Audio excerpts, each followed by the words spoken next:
Continuando con este maravilloso texto en la experiencia de el ciego, conocido como el ciego de Siloé, en ese milagro y en esa experiencia de sanación integral de este hombre que fue mirado por Jesús, una mirada muy misericordiosa. Recordemos que el tema pasado hablaba de esa mirada que lo ha distinguido a comparación de la mirada de los discípulos, que ellos lo miran, pero porque les surge una curiosidad. ¿Quién pecó, él o sus padres? En esa experiencia, este hombre, pues seguramente también está preguntándole a Jesús en su interior, ¿verdad? Ya, cierto, ya quiero que me digan quién fue el que pecó. Él escucha la voz de Jesús porque no está viendo a este hombre, pero está escuchando muy atentamente y Jesús dice, pues ni él ni sus padres. Y vemos ahí que viene la primera sanación en su persona porque este hombre queda justificado. Este hombre queda perdonado, queda liberado de esa sentencia de culpabilidad que todos lo señalaban. Vamos a ver que en ese diálogo que tiene Jesús con sus discípulos, algo que va a resonar siempre en los oídos de este hombre ciego fue más bien para que en él se demuestre lo que Dios puede hacer. Entonces para él es una maravilla, hay una gran proyección. En mí se va a realizar la obra de Dios. Entonces no soy un condenado, no soy un maldito, como las tradiciones judías en su momento lo señalaban. Siguiendo ahí con este texto, los invito a tomar su versículo 7 del capítulo 9 del Evangelio de San Juan, que es el texto que en el cual nos estamos adentrando, que estamos saboreando también. En ese versículo 7 encontramos ahora un mandato, el mandato de Jesús para con ese hombre. Recuerden que ya ha hecho Jesús un acto, un gesto, hacer lodo y ponérselo en los ojos. Este hombre, entonces, aparte de estar ciego, tiene esa plasta de lodo en los ojos. Que allí, hermanos, recordemos también que tiene un dato muy significativo. La saliva de Jesús con la cual hizo el lodo y también percibir, ¿verdad?, el lodo, la arcilla, que es como Dios creó al hombre. ¿Qué es lo que va a hacer Jesús con este hombre? Una recreación, recrearlo. Su sanación en todos los aspectos va a ser una recreación. Un hombre nuevo, pero ahora a la luz de nuestro Señor Jesucristo, el enviado del Padre, el nuevo Siloé. Los invito a que proclamemos este versículo, para repetirles, versículo 7. Dice allí, luego le dijo, ve a lavarte al estanque de Siloé, que significa enviado. El ciego fue y se lavó, y cuando regresó ya podía ver. Palabra de Dios. Te alabamos, Señor. En este texto, hermanos, entonces vamos a ver en este versículo esa expresión, camino a Siloé. Este hombre escucha un envío que en su momento puede ser inexplicable. Yo los invito a que ahí en su Biblia, si tienen la Biblia misionera, la Biblia de Jerusalén, tiene hasta atrás mapas. Tiene los mapas y encontramos un croquis de lo que es el templo y lo que son los alrededores del templo. Si nosotros nos percatamos y empezamos a buscar en ese croquis las piscinas, pues nos vamos a dar cuenta que Siloé es la más lejana, o el estanque o piscina, también así conocidos en algunas otras traducciones. Va a ser el estanque o la piscina más lejana. Está otras piscinas más cercanas, como es el de Betzatá, que recuerdan que también ahí se da otro milagro en ese estanque de Betzatá. Es cuando un hombre está ahí también postrado, que ya tiene muchos años, enfermo, que bajaba el ángel, removía las aguas y quien se adentrara a esas aguas en ese momento quedaba sano. Vamos a ver que en ese milagro Jesús llega y le dice que por qué no se ha sanado. Y él le dice, es que no tengo nadie que me lleve, que me mueva. Y viene Jesús a realizar el milagro. Pero ahí tenemos unas aguas que en su momento fueran consideradas aguas mágicas, aguas sanadoras. Jesús no lo manda allí, porque lo que necesitaba este hombre era una sanación en un proceso.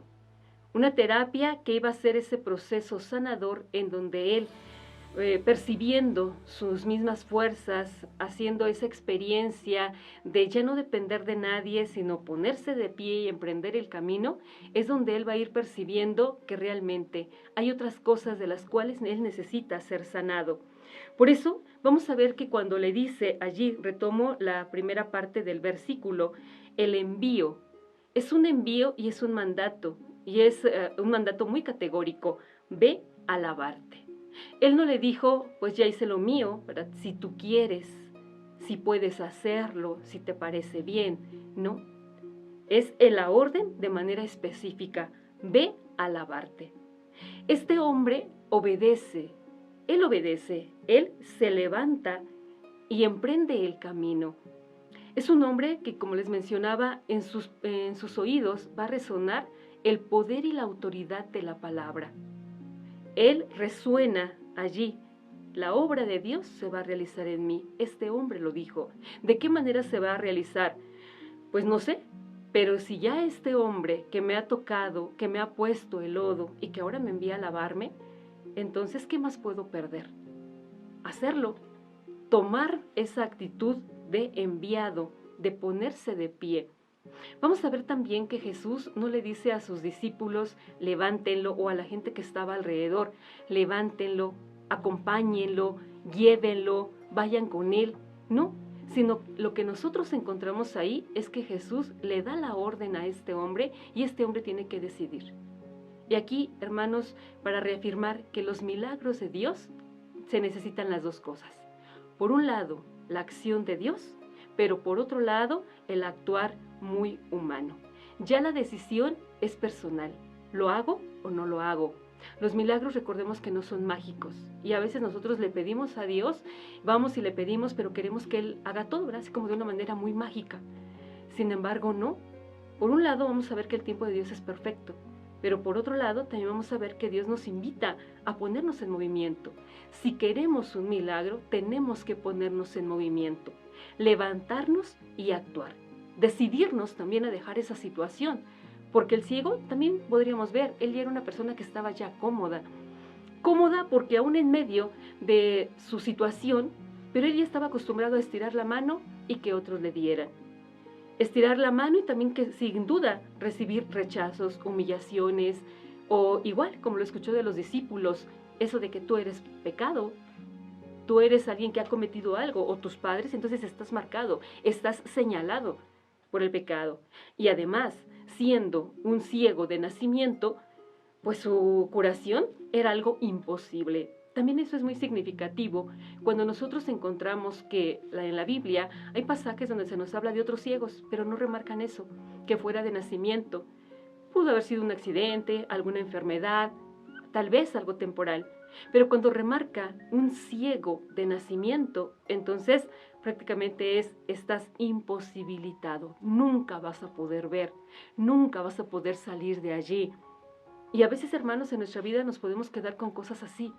Es que nunca voy a cambiar, es que esta situación no va a cambiar. Ya le pedí a Dios, ya recé, ya invoqué, pero veo que no. Y al contrario, cada vez las cosas van peor. Y aquí encontramos que este hombre era tomar la decisión. Tú ya estás acostumbrado, vemos la actitud del ciego, era ya acostumbrado a estar tantos años, porque si era un ciego de nacimiento y después sus padres van a decir que él ya es mayor de edad, de 13 años en adelante ya se considera a un adolescente ya siendo mayor de edad. No marca la edad específicamente, pero se ve que entonces ya tenía muchos años de estar allí, tullido, sentado, estirando solamente la mano. Con miradas de desprecio, miradas de rechazo, burlas, críticas, pero él al final acostumbrado. Y vemos, hermanos, que a veces nosotros nos podemos acostumbrar a las cosas, o que nos acostumbramos con lo que tenemos, ¿verdad? Y a veces hasta nos acostumbramos a las cosas malas. Pues ya, ¿verdad? Total, así es la vida, así me lo voy sobrellevando. Por eso el Señor le dice a él, ve y lávate, tú decides. ¿Te quedas ahí sentado para toda la vida, ciego, y además ya con las plastas de lodo en los ojos, o te decides a levantarte, ponerte en camino, ponerte en movimiento para que veas el actuar de Dios? Es un desafío para este hombre, es un desafío, pero él libremente tenía que responder. Y aquí vemos, hermanos, Dios respeta siempre la libertad del hombre, respeta la libertad. Por eso no lo va a violentar. Si le hubiera dicho a los discípulos, llévenlo, seguramente esos rápidamente se hubieran acercado, lo hubieran levantado y hasta corriendo se lo hubieran llevado. Sin embargo, no. Tú tienes la decisión. Tú respondes. ¿Qué es lo que hace este hombre? Dice ahí el texto, el ciego fue y se lavó. Este hombre entonces se levanta. Y fíjense cómo el hecho de que en la Biblia encontremos esa expresión de levántate, también es para levántate y ponte al nivel de los demás. Eres un hombre como cualquier otro. Muchos te han señalado de maldito, de pecador, de que estás muy lejos de la misericordia de Dios. Por eso tienes esa enfermedad. Y eso es de una tradición según las leyes judías. Pero cuando dice levántate, entonces tú puedes hacerlo. Tienes fuerza. Recobra también esas fuerzas de tus pies cuando uno está mucho tiempo sentado, ¿verdad? Que de repente, ya me entumí, ya no puedo levantar, ¿verdad? Ya se acostumbró. Por eso el hecho de que él poco a poco se vaya levantando sin duda, pero es el que él descubre, tengo fuerzas para hacerlo. Mis pies están recobrando fuerzas. No se dice que estaba paralítico, pero sí acostumbrado a estar allí sentado. Por eso, él poco a poco se va levantando y se va poniendo al nivel de los demás. En eso de ya ponerse de pie, él ha escuchado, ve al estanque de Siloé. Seguramente él ya conocía los caminos, pues constantemente iba hacia allá. Por eso él emprende la marcha, emprende el camino. ¿Qué es lo que lo va moviendo? Una esperanza. Una esperanza. La fe va a ser de manera progresiva. Hermanos, cuando en muchas ocasiones podemos decir tenemos fe, pero las cosas se tambalean y a veces la fe se desequilibra. ¿Qué es lo que en los momentos de oscuridad mueve a la fe? La esperanza. La esperanza es la luz que nos tiene que mover. A este hombre, ¿qué lo movía? El esperar la obra de Dios, porque él lo escuchó de nuestro Señor Jesucristo. Él no sabía que era el Mesías. Él no sabía que era Jesús, el Hijo de Dios. No lo sabía, pero en esa fuerza y en ese poder de la palabra que él ha estado escuchando, eso es lo que lo mueve. No tengo nada que perder y mucho que ganar. Entonces me voy en el camino. Viendo algunas imágenes de ahí, de esta tierra de Jerusalén, vamos a ver que los caminos no son directos. Los caminos son empedrados, de repente son muy estrechos, es de bajada. Imaginémonos la escena. Este hombre ciego y con la plasta. Es día sábado también, recuérdenlo. No hay mucha gente en la ciudad. No está el murmullo de tanta gente. Uno que otro que por ahí iría al templo a orar en el cumplimiento de sus leyes judías, pero sorprendidos de este hombre con el lodo en los ojos. Este hombre va caminando, este hombre se va acercando cada vez más a este lugar, al estanque de Siloé, el lugar tan deseado. No sabía lo que iba a suceder en ese lugar, porque solamente le dijo, ve y lávate, ve y lávate. Eso era lo que él llevaba. Yo tengo que ir, tengo que lavar. Pero también algo que ha escuchado, aparte del obrar de Dios, es que seguramente en el camino él se iba repitiendo, ni yo pequé, ni pecaron mis padres. Estoy absuelto de mi culpa, y no solamente yo, sino también ellos. Estamos absueltos. Por eso Dios se va a manifestar. Por eso Dios va a actuar en mí. Y seguramente también, pues en la familia, ¿verdad? La sorpresa después de los vecinos de la familia, viendo ese gran milagro que ha sucedido con este hombre. Siguiendo aquí en ese camino con el hombre, ¿verdad? También ese proceso de terapia. Este hombre camina, va y tiene que regresar, tiene que volver hacia ese lugar. Fíjense cómo todos estos verbos de movimiento es lo que van implicando una sanación en muchos aspectos de la vida de este hombre. Este hombre no solamente tenía una ceguera física. Recuerden que hay otros milagros en los que el Señor de manera inmediata los sana. Recuerden a ese leproso. Si quieres, sáname. Lo quiero, queda limpio, inmediatamente. Pero habrá otros, por ejemplo, con el paralítico, de los cuales los amigos lo meten por el techo, en el que primero le perdona los pecados y después entonces lo invita ya a tomar la camilla e irse. Por eso vamos a ver que el Señor ve el corazón, Él ve lo que necesitamos. Y en ese sentido, por eso va a ir dándole y va a ir sanando. Antes de la sanación física, entonces ya teníamos una sanación. Después viene la sanación física. Pero en ese caminar, entonces, Él va retomando toda la experiencia de su vida. Imagínense también en ese camino que se va dando, que de hecho serían como unos 900 pasos, 600 pasos lo que tenía que dar este hombre, entre 600 y 900 pasos para llegar a esta piscina de Siloé.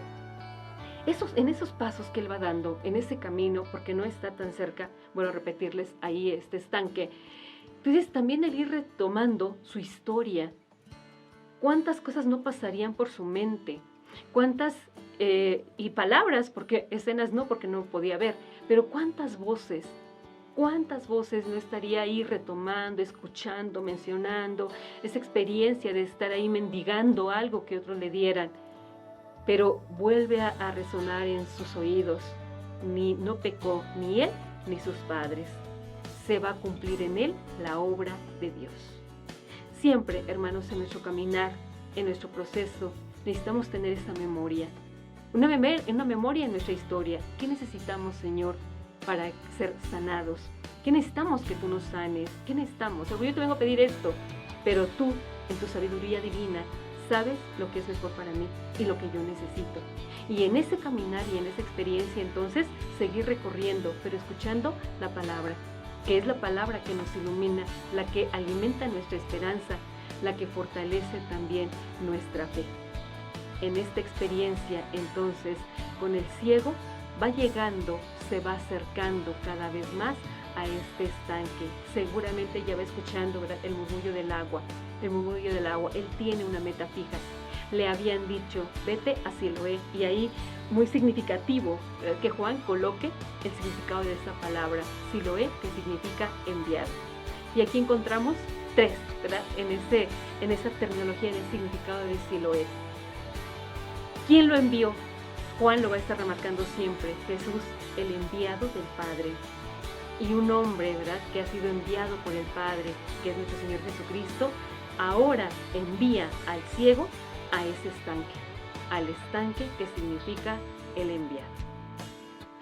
En ese estanque, entonces, que significa el enviado, es en donde este hombre se acerca. Y en esa acción de lavarse y de ver la obra de Dios, él descubre que entonces Jesús es realmente ese enviado, el enviado por Dios, el Mesías. Por eso después lo vamos a encontrar en todo el recorrido que se va a ir haciendo posteriormente, que él no lo ha visto, ciertamente no sabe quién es, pero hay algo muy claro, ha visto la acción de Dios. ¿Qué es lo que encontramos entonces, recapitulando hasta aquí de estos versículos, estos primeros versículos de esta fascinante historia de este hombre? Primero, que es un limosnero sentado y se proyecta después a un hombre que camina y que camina por sí mismo, que no necesita de la ayuda de otros, simplemente a la luz de Dios. Por eso, hermanos, vuelvo a retomar esa experiencia. Para un milagro, para una acción de Dios, siempre se necesita el actuar del hombre, el actuar. Nosotros vamos y le pedimos a Dios, pero no debemos de concretarnos solamente con pedirle. ¿Y ahora qué vamos a hacer? Y también pedirle a Dios, ¿verdad? Ayúdame, hazme sensible para que yo pueda escuchar tu palabra, que yo pueda escuchar tu voz y que yo pueda realmente saber qué tengo que realizar. Porque no solamente es de ir y pedir y estirar la mano para que se nos dé, no.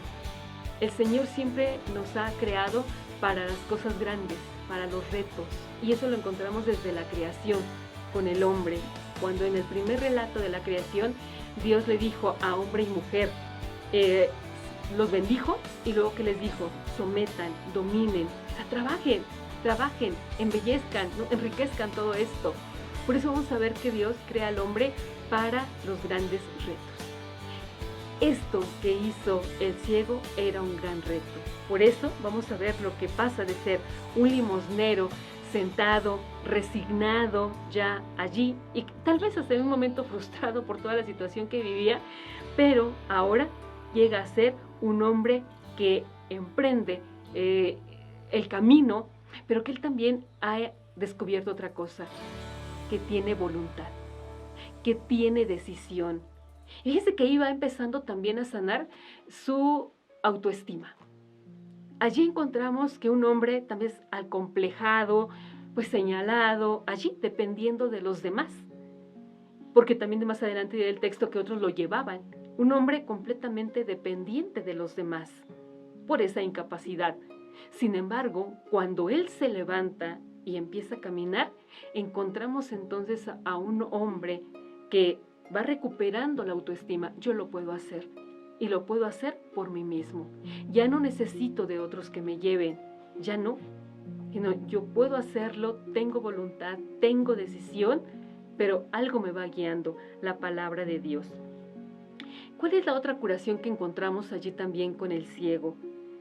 De un encadenado por el pasado pasa a tener un futuro, una proyección en esa comunidad.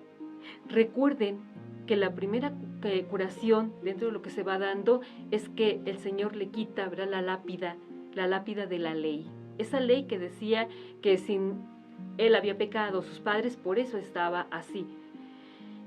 Ahora lo encontramos. Es un hombre que el ponerse de pie precisamente lo hace dejar esa cadena, dejar ese pasado para proyectarse a algo nuevo. Algo que lo ilumina es esas palabras: ni yo pequé, ni pecaron mis padres. Él tiene ahora nuevos horizontes a los cuales se tiene que proyectar. Y fíjense, hermanos, que aquí también esa expresión de no pecaron ni sus padres, ni él tampoco pecó, eso también nos habla de que nuestro Señor Jesucristo no busca culpables. Nuestro Señor Jesucristo siempre busca soluciones. En muchas ocasiones podemos ir con unas situaciones familiares, cosas de atrás de nuestra historia, y hay cosas que nos duelen, hay cosas que nos atormentan, hay cosas que en su momento pudieron haber sido bloqueadas. Ya no me acuerdo, ¿verdad?, de esa situación o de esos años. ¿Por qué? Porque mejor quiero olvidarlo y no volverlo a tocar, porque me vuelve a doler y vuelve a sangrar la herida. Odios, resentimientos que se pueden ir cargando y que de repente la persona que nos hizo daño a lo mejor ya ni vive, pero uno ahí atormentándose con esa situación. Hermanos, el Señor nos invita a liberarnos de eso, a liberarnos del pasado, a liberarnos de aquello que en su momento nos ha hecho tanto daño. A eso nos invita. Eso es lo que está haciendo aquí con el ciego. Por eso esa sanación es de encadenado del pasado a tener nuevos horizontes y proyectarse a un futuro. ¿Para qué me sigo atormentando, viendo y teniendo tanto resentimiento con circunstancias, con personas, o a veces hasta con el mismo Dios o con uno mismo, ¿verdad? Porque hay cosas que uno dice: es que yo no me lo perdono, O ya te confesaste, sí, pero yo no me lo perdono porque eso fue demasiado grave. Somos más justicieros que el mismo Dios.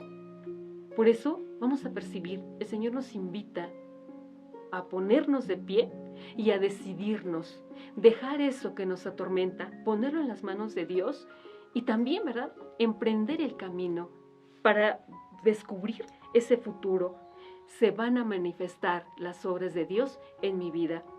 Y yo creo, hermanos, que este tiempo de Cuaresma, estos días santos que estamos viviendo, a la luz de nuestro Señor Jesucristo, que Él con su muerte, al estar allí en la cruz, Él vino a redimirnos, Él vino a justificarnos, Él vino a hacernos hombres nuevos, como nos lo diría San Pablo. Dejemos que esta palabra nos haga ser hombres nuevos, a la luz de la cruz de nuestro Señor. Dejar nuestra historia, tanto peso llevamos en nuestros hombros, aparte lo que vivimos a nivel social, a nivel cultural, de manera universal con esto de la situación de la pandemia, muerte, dolor, miedos, angustias, para que todavía, ¿verdad?, lo que llevamos nosotros de manera personal y todo lo que va viniendo del exterior, por eso cada vez el hombre está más acabado, los suicidios al borde, la depresión al borde, un desequilibrio total. El Señor el día de hoy nos pone una nueva luz y nos invita: levántate y lávate. En algunos otros dirá: levántate y camina, levántate y perdona, levántate y ama, levántate y trabaja, levántate y proyéctate, levántate y realiza aquello que tú querías hacer, pero levántate, ve y hazlo, ¿verdad? Ve y hazlo. el Señor entonces nos invita a tener nuestra visión más amplia, soltando, dejando, aligerando nuestro caminar, aligerando nuestro paso. Yo me imagino al ciego en un primer momento medio tullido, ahí medio queriendo caminar, pero ya después que él ya emprende camino y que va recobrando su dignidad y que va recobrando ese amor propio, esa autoestima. Hermanos, yo creo que ya para escuchar ese ruido del agua, él rápidamente, ¿verdad? Rápido, más rápido. El camino o los pasos fueron más rápidos, no tan lentos. Por eso, hermanos, para nosotros, pedirle a Dios que su obra se realice en nosotros. ¿Qué es lo que Dios quiere de nosotros? Ya no estar condenados ni cerrados. Por eso vuelvo a repetirles, buscar culpables, a veces esos culpables también fueron víctimas en alguna situación. Si lo vemos a la mejor, ¿verdad? Por nuestros padres, por gente que convivió con nosotros y que nos hizo daño. Hay un psicólogo que dice que detrás de una persona difícil siempre hay una historia difícil. Y a veces lo podríamos ver y decir, pues sí, ya cuando conocemos sus historias, uno dice, pues con razón eres así, con razón actúas así, con razón. Entonces yo tengo que justificarte y perdonarte porque tú ahorita fuiste mi victimario, pero tú en su momento fuiste víctima y te dañaron porque si no, no hubieras actuado así. Hay que voltear hacia atrás, hermanos. Yo los invito, ¿verdad?, a voltear hacia atrás, a voltear hacia nuestra historia. ¿Qué es aquello que nos ha retenido en nuestro pasado y que no nos permite vivir ni nuestro presente y tampoco nos proyecta a un futuro muy esperanzador? ¿Qué es aquello que nos tiene ahí sometidos, allí como una lápida, sentados y que no nos permite levantarnos y caminar? El día de hoy el Señor nos repite esas palabras del ciego. Ve y lávate. El enviado nos está enviando. ¿Para qué? Para que la obra de Dios se realice en nosotros. Ser testigos de su gracia, ser testigos de su pasión, pero también ser testigos de su resurrección. Nuestro Señor Jesucristo, con su pasión, muerte y resurrección, ha recreado al hombre. Lo ha hecho una nueva criatura. Por eso, lo que les mencionaba, ese lodo que tiene ese hombre en los ojos, nos recuerda esa primera creación. Ahora, ¿qué es lo que va a hacer nuestro Señor con este hombre? Una nueva creación, una recreación. Pidámosle a Dios que Él recree nuestra historia, recree nuestra persona. Recuerden que también dice nuestro Señor ahí en el libro del Apocalipsis, yo hago nuevas todas las cosas. Que haga nueva nuestra vida, que renueve nuestra historia, para que nuestro presente lo podamos vivir, lo podamos disfrutar. Hace unos días escuchaba una frase que decía, ¿por qué nos da miedo? ¿Por qué nos da tanto miedo la muerte? ¿Por qué nos aterra morir? Porque no hemos sabido vivir. Y como no hemos vivido ni hemos aprovechado cada día que el Señor nos permite, por eso le tenemos terror a la muerte. Si viviéramos cada día nuestro caminar, nuestra historia, felices, plenos, aún en medio de todas las circunstancias y dificultades, entonces para nosotros la muerte solamente sería un paso para la vida eterna y gozar de la compañía del Señor. Por eso, hermanos, vuelvo a repetirles, en esta experiencia que el Señor nos invita a caminar, entonces tenemos que esperar que la obra de Dios se realice en nosotros. No hay que esperar a estar curados para caminar. Hay que caminar para que la curación se vaya dando y sea poco a poco. Dios tiene más paciencia que nosotros mismos. Nosotros quisiéramos que ya, hoy le pido y al ratito ya Dios me dio lo que yo le pedía. Recuerden que cuando nosotros oramos y cuando nosotros pedimos, el tiempo en el que recibimos lo que le estamos pidiendo a Dios es un tiempo de preparación. Dios nos prepara para recibir lo que Él nos quiere dar. Por eso, hermanos, que estos días ya santos sea un volver a empezar, redimidos con la sangre de nuestro Señor Jesucristo.